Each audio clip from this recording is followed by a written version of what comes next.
We've had the Austin Grand Prix and it was an absolutely classic race, wasn't it? It was all action throughout the race. It was brilliant to watch. We had everything, didn't we? Action at turn one, a safety car, incident, penalties, you name it. It all went off in Austin. A fantastic race. Let's take a look.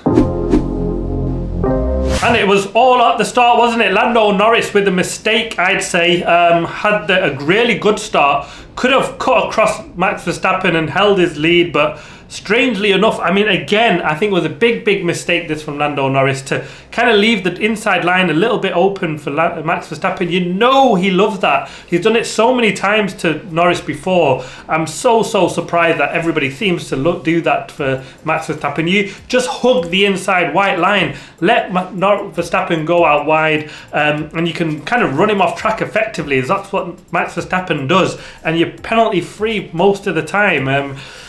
And yeah, it put him in all sorts of a pickle. He went from first to fourth at turn one, and well, he just set him up for what was going to be a tough race. It worked, should have worked out well for him in the end, but it wasn't to be. The big winner of that one was Charles Leclerc. Absolutely brilliant, took advantage up into P1 from P4, and well, he never let go of that one from there, did he? We got the strange dropping it from Lewis Hamilton in lap 2, that caused a safety car. It was so early on that we didn't really see anybody pit at that stage, and it was all about the strategy there. Carlos Sainz then lap 22 went to undercut Max Verstappen, and it then let Red Bull a little bit vulnerable, didn't they? They kind of had to go long to try and just do something to, you know, get an offset for the second stint to help Max try and pass potentially Carlos Sainz.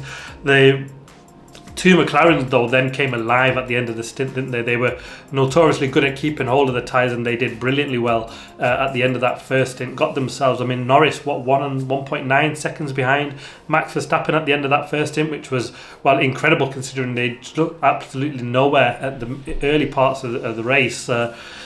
And well, then there it was. Lando Norris went long, pitted lap 32, had an advantage of about 6 laps on tyres, 6 seconds behind Max Verstappen, and it was the battle between the two, because the Ferrari of Charles Leclerc and Carlos Sainz checked out up front, didn't they?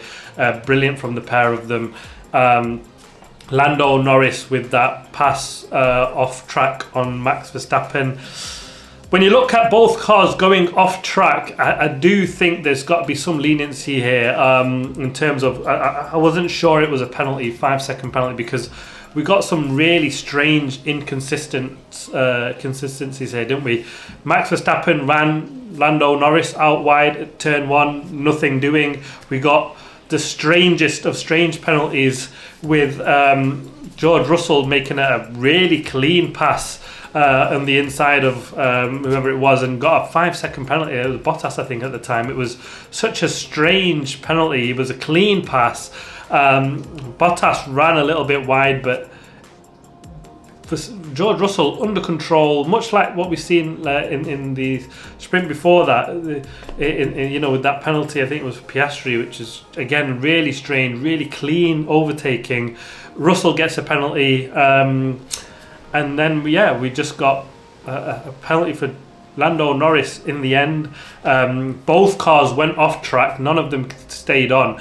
And effectively, what they're saying is that you can just run the other guy off track when it's a 50-50. And if you both go off track and you keep the place, well, yeah, you can't. The other guy can't pass then. So you may as well just ram him off track. It's what we've seen Max Verstappen do particularly well, and I think it was so disappointing from the stewards. The decisions were just so inconsistent. The fact that George Russell got a 5-second penalty was an absolute stinker. Verstappen for effectively doing the same thing on lap 1, turn 1. I know there's some leniency there, but he basically just ran him off track. Both cars again off track.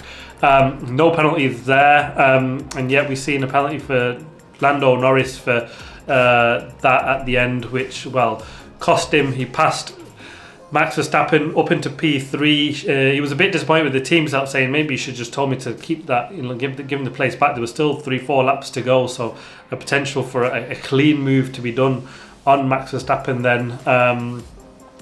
And yeah, absolutely a horrible decision. But let's get to the 3 good and the 3 bad of the race. The first of the 3 good, Charles Leclerc, a fantastic race. P1 from P4, a Ferrari 1-2, Carlos Sainz second from third. They were brilliant, weren't they? They got the strategy right with Carlos Sainz. The undercut worked brilliantly well. Past Verstappen, and them two just checked out then, didn't they? We were thinking, were the Ferrari is possibly under threat from Norris, who went really long, potentially Carlos Sainz.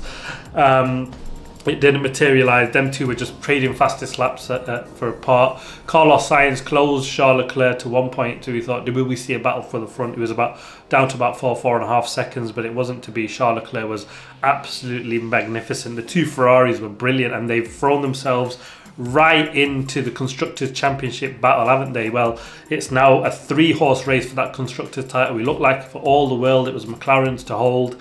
They came strong in the race in the end, but they were saying they'd struggle around Austin. We'll see where the land lies for the next 5 races. It's anyone's game by the looks of it, but yeah, absolutely brilliant from them. The second of the 3 good is Liam Lawson, a fantastic race. P9 from P19. He had all the penalties in the world, didn't he?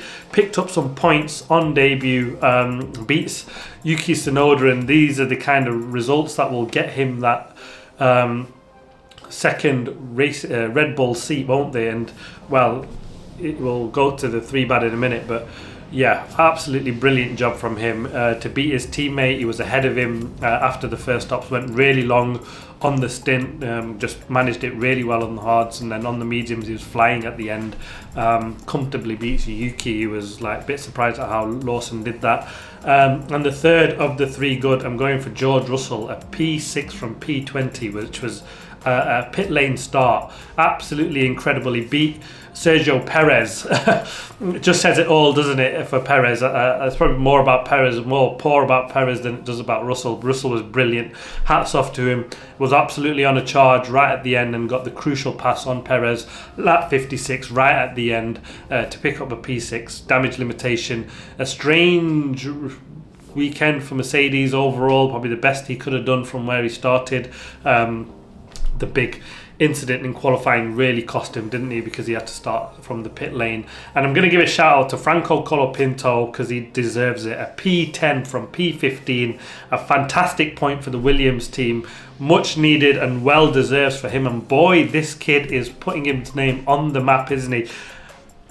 The only seat left really is Sauber, and they've got to drop one way or the other now, haven't they? Do they retain Bottas, or do they take this young prospect in Franco Colapinto? And for all the world, it looks like he should be the one taking that seat. He absolutely deserves it. He was so good in that race. Fantastic.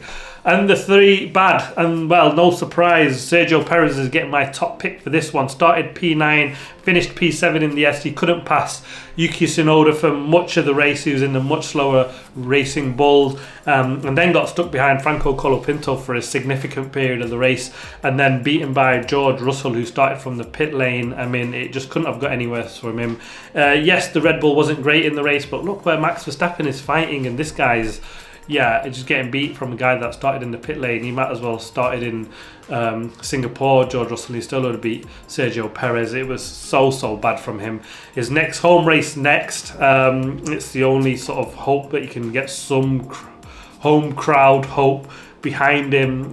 Rumours that this is why he was kept on to keep the crowds coming to Mexico, which is the next race, and potentially could see him lose that seat at the end of the race. But he was very confident, wasn't he, that he's going to keep his place. But Lawson, with the result that he pulled off, really is stepping up the pressure on Sergio Perez now. I'd be so surprised if Perez sees out that seat to the end of the season. And the second of the 3 bad, I'm going for Lando Norris. From first to P4 in the first lap was so bad. I mean, to do that again, he's just made these really naive mistakes, and he just keeps doing it. The sprint race lock-up on the last lap to let Carlos Sainz through to second place. The mistake here to not just slam the door shut on Max Verstappen. Did he not see the start from Max Verstappen yesterday in the sprint race, where he just shut the door, went straight to the inside, and for all the way, I just still can't understand why he did that. And then that just made an absolutely difficult race, and where it could have been, had he managed to keep P1, he probably didn't have the pace to win. The Ferraris were really quick, but he could have potentially have kept back Carlos Sainz, who couldn't comfortably have beaten Max Verstappen then. And then what made it, a 2-4, so, it would have been a big change in the Drivers' Championship. For all the world now, looks like, with the way it's going, that Max probably will hold off the McLaren in the end, but who knows? Ferrari are right in there. It's all down to the constructors battle now, but so disappointed for Lando Norris to do what he did. And then the pass around the outside of Max Verstappen, I feel for him a little bit here, but you've just got to, should have known, and probably just calculated the risks and said, let's give Verstappen the place back. He was so much faster. He had still enough time to make the pass again, and he just didn't do it. A really bad weekend in terms of the championship. Lost points in the sprint and lost points to Max in the race, where really should have gained points in this race, but it wasn't to be. And the third of the three bad, I'm going for Alonso in particular and Aston Martin. Started P6, finished P13, did Fernando Alonso. Lance Stroll P15 in the end, and they had a lot of upgrades on that car, and they just haven't worked whatsoever, have they? They went backwards, both cars, after a really decent qualifying for Aston Martin, for Fernando Alonso's hands anyway. Really disappointing in the end, and they can't wait for Adrian Newey to come fast enough, can they? But he's got an awful lot of work to do in that Aston Martin outfit to get them, bringing upgrades that actually work. It's so many times now that we've seen them upgrades and they're just going backwards every single time. Newey can't come soon enough, but there we have it. That's my preview or review of the race. It was brilliant, non-stop action throughout. For the two Haas guys were brilliant. Nico Hülkenberg with some great points as well for the Haas team. So much overtaking throughout that race. It was one to watch back. It was fantastic. A Ferrari 1-2, which was completely unexpected from me. Watch out for my driver ratings video and prediction review. One that I probably shouldn't look at my predictions. They were awful for this weekend, but watch out for that video coming soon this week, and then we go straight to Mexico. It's coming thick and fast now. The action should be brilliant. Thanks for watching. Please like, subscribe and comment as always. See you next time.